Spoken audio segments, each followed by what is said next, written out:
ዘገባ አብይ አህመድ የቱርክን ድሮን ለመግዛት የተፈቀደለት እንዴት ነበር የሚለው ምርጥ ዶክመንተሪ ሰርተው ዘጭ አድርገውታል። አብይ አህመድን አሪፍ ዶክመንተሪ ሰርተው አጋልጠውታል። እኛ ማጣጣም ብቻ ነው። ማህተም ሲመቱልን ላቀረብነው ቀደም እያልን ላቀረብነው መረጃ ማህተም ሲመታልን ቁጭ ብለን ማስተዋል።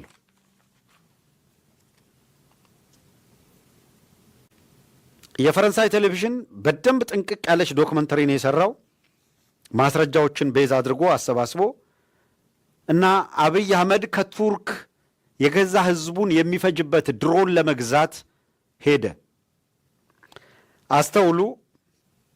በኢህአዴግ ጊዜ ቱርክ ትላንትና አንስተን ነበር ወደ 200 ገደማ የሚጠጉ ቢያንስ ከ200 በላይ የተለያዩ በኢኮኖሚ ዞኑ ላይ የተሰማሩባቸው ትንሽም መካከለኛም ትልቅም ኢንዱስትሪዎች ገንብተዋል በተወሰኑ ኤሪያዎች ላይ። በርከት ያለ ኢንቨስትመንት ካላቸው ሀገራት እንግዲህ ከቻይና ቀጥሎ ቱርክ ናት የምትጠቀሰው። ይሄ በኢህአዴግ ጊዜ በነበረ የሁለቱ ሀገራት ግንኙነት ነው።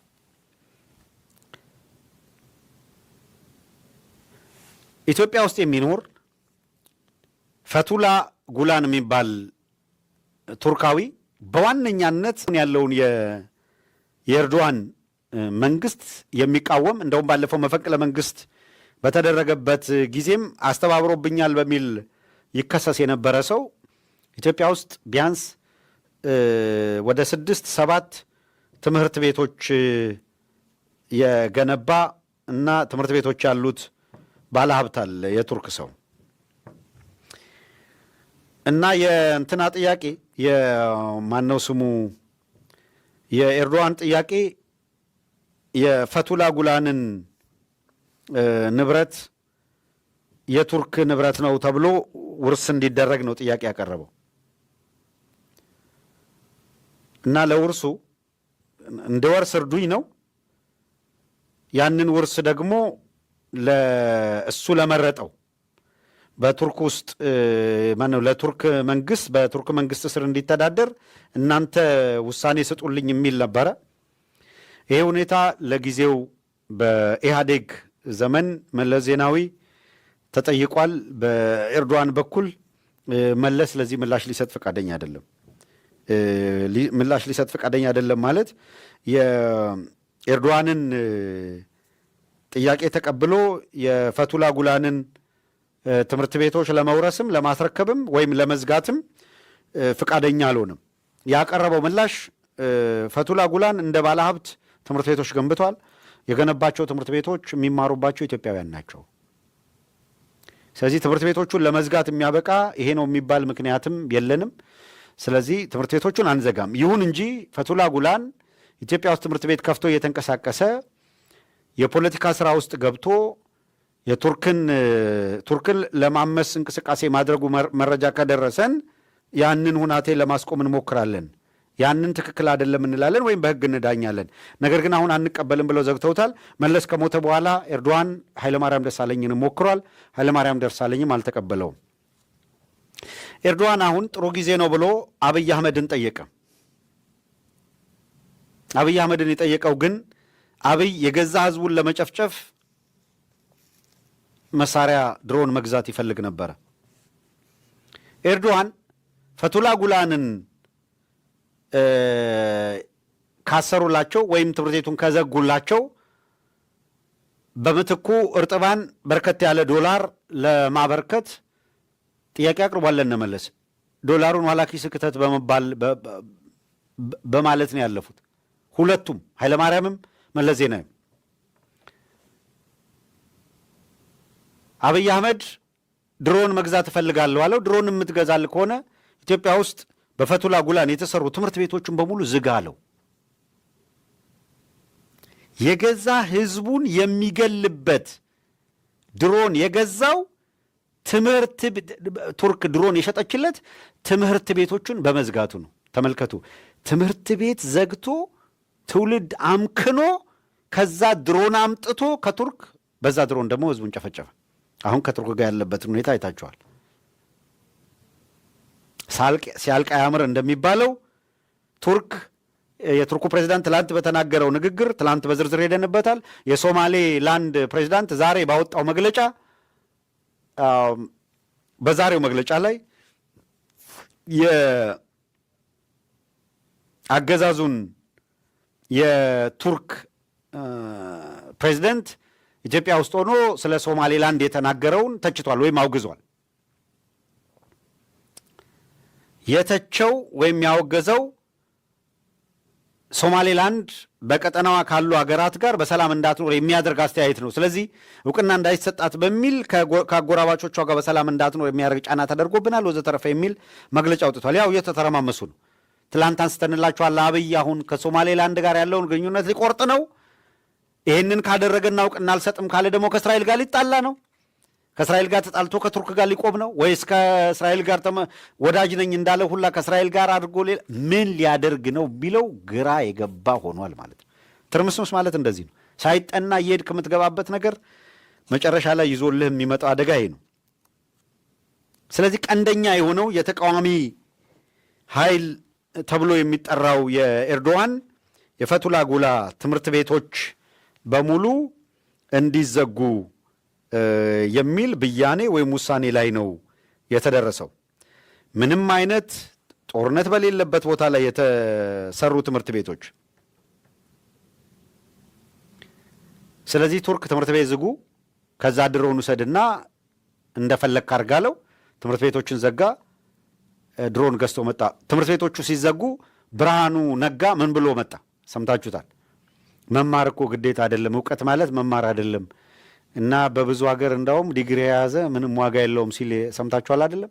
ትምህርት ቤቶችን ሁሉ መዝጋት። በነገራችን ላይ ከነ ኤፕስቲን ፕሮጀክት ጋርም ይያዛል። ይሄ ትምህርት ቤቶችን ማዳከም የሚለው ፕሮጀክት እሱን በማስረጃ በመረጃዎቹ ላይ ወደፊት እንመጣበታለን። ሰው የድሮን ግዢ ስምምነት የተካሄደው ትምህርት ቤቶችን ዝጉ ብላ ቱርክ ባዘዘችው መሰረት ትምህርት ቤቶች ተዘግተው በቅድመ ሁኔታ ትምህርት ቤት ስለዘጋ ድሮን ተሰጠው፣ በድሮኑ ህዝብ ይጨፈጭፍበታል። ይሄንን እኛ ብንናገረው ተናገሩት ተብሎ ይታለፍ ነበረ። የፈረንሳይ ቴሌቪዥን ይሄንን እንግዲህ የፈረንሳይ ቴሌቪዥን ደግሞ የምታውቁት አብይ አህመድ ማክሮን ዘመዴ ነው ወዳጄ ነው ከፈረንሳይ ጋር በቃ ምንድን ነው ቡና አጣጬ ናቸው ብሎ ነበረ ከኤምሬት ቀጥሎ። አሁን እና አጃንስ ፍራንስ ሌሎቹንም እያጋለጡ ስለሆነ ማለት ነው። የድሮን ውል በተመለከተ በርዕሰ ጉዳይ ላይ የተመለከታችሁት ትምህርት ቤቶችን በመዝጋት የተደረገ ስለመሆኑ በዶክመንተሪ የፈረንሳዩ ቴሌቪዥን ጣቢያ ማጋለጡን አንስተናል። የመጨረሻው አብይ አህመድ ወደ ወለጋ ሂዶ ያደረገው ንግግር በተመለከተ ነው ያስተላልፈው መልእክት። ወለጋ ሂዷል። የመስኖ ልማት መርቃለሁ ብለ ነው። ቄለም ወለጋ የቂጦ የሚባል የመስኖ ልማት ፕሮጀክት ነው። የቂጦ መስኖ ልማት ተብሎ ነው የሚጠራ በወለጋ ቄለም ወለጋ ማለት ነው። እዛ ላይ በኦሮምኛ ባደረገው ንግግር ሁለት ነገሮች ተናግረዋል። አንዱ ኢንተርናል ያለውን ዓለም አቀፍ ማነው አገር ውስጥ ያለውን ቀውስ ለስጋት የማያበቁ ናቸው፣ ሸኔ አልቋል፣ ተሸንፏል ምናምን በኢቲቪ ነው። ቄለም ወለጋ ላይ ነገርየው እንደሚቀረጽም ይረሳዋል ይመስለኛል። ሰውየው እንደፈለገ መቀባጠር አይደለም። የልማት ስራዎች እየተደናቀፉ ያሉት አለ ከውጭ ጠላት ይልቅ በዋነኛነት በውስጥ ባለ ቀውስ ነው አለ። አሁን ቅርብ ጊዜ በፓርላማ ሰምታችሁታል። እነዚህ ሸለቆ ለሸቆ አባይ አባይ አባይ አባይ ሸለቆ ሸለቆ አባይ እያለ ሲናገር ሰምታችሁታል አይደል? ሸለቆ ለሸለቆ የሚሄዱ ናቸው ካለ በኋላ አባይ ሸለቆ ላይ የምን ፕሮጀክት አለ? በመሰረቱ አለ ፕሮጀክት፣ የምታውቁት ፕሮጀክት አለ? የእሱ ፕሮጀክቶች የኤፕስቲን ፕሮጀክቶች ናቸው። እነዚህ ሆቴልና ሎጆች ናቸው። እነሱን ደግሞ በፈለግነው ጊዜ አስመርቀናል ብለዋል። የትኛው ልማት ነው የተስተጓጎለበት? ፓራዶክሱን አያችሁት? የውጭ ቀውስ አለ ከውጩ በላይ። እንደገና ደግሞ ምን ሲል ነበረ? የኢትዮጵያ የህልውና ስጋት የባህር በር ማጣቷ ነው። ከፍተኛ አደጋ የተጋረጠባት ምናምን ስለ ባህር በር ሲያወራ ከፍተኛው አደጋ የባህር በር ነው ይለን።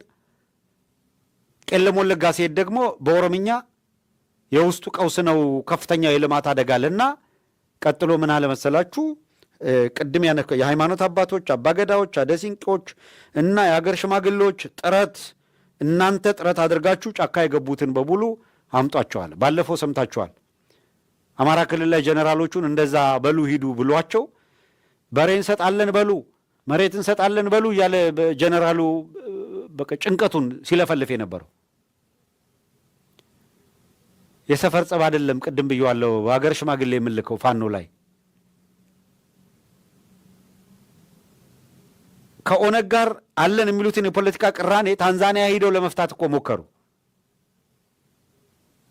አብይ አህመድ በስልጣኑ የሚመጣበት ስልጣኑን የሚሸርፍበት ስላልፈለገ ስልጣኔን ከነካችሁማ የፖለቲካ መፍትሄ የለም ብሎ ለአብይ ስልጣን ሲባል ጦርነት እንዲቀጥል አፍርሶ ከመጣ በኋላ በሽማግሌና በድርድር ኮሎኔል ፋንታሁንን ወስዶ የገዛ ጃኬቱ እንዲከብደው ማድረግ ይችላል።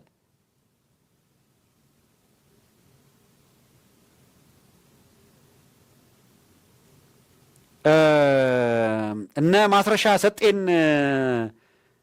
ወስዶ ማስረሻ እጅ ሰጤ ብለዋል። ትክክል ነው። እጅ ሰጤ ማስረሻ እጅ ሰጤን ወስዶ ሚዲያ ላይ እያቀረበ ካረቄ በስተጀርባ ሊያዋራው ይችላል።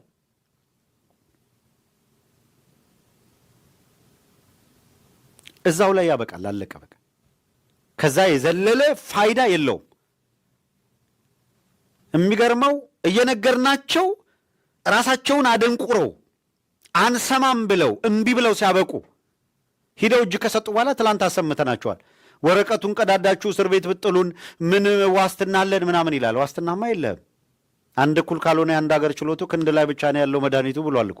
ስዘፍን ከርመ ታዲያ ስናይፐርና ድሽቃ አስረክቤ ሄድኩ አላልክም እንዴ? ወረቀት ቀዶ ቢያባረኝ ዋስትናዬ ምንድን ነው? እና መስፍናሪያ ለራሱ ዋስትና የለውም እንኳን ዋስትና ለአንተ ሊሰጥ። ደህና ክረም ብለናቸዋል ትላንት። አይዞ ገለቴ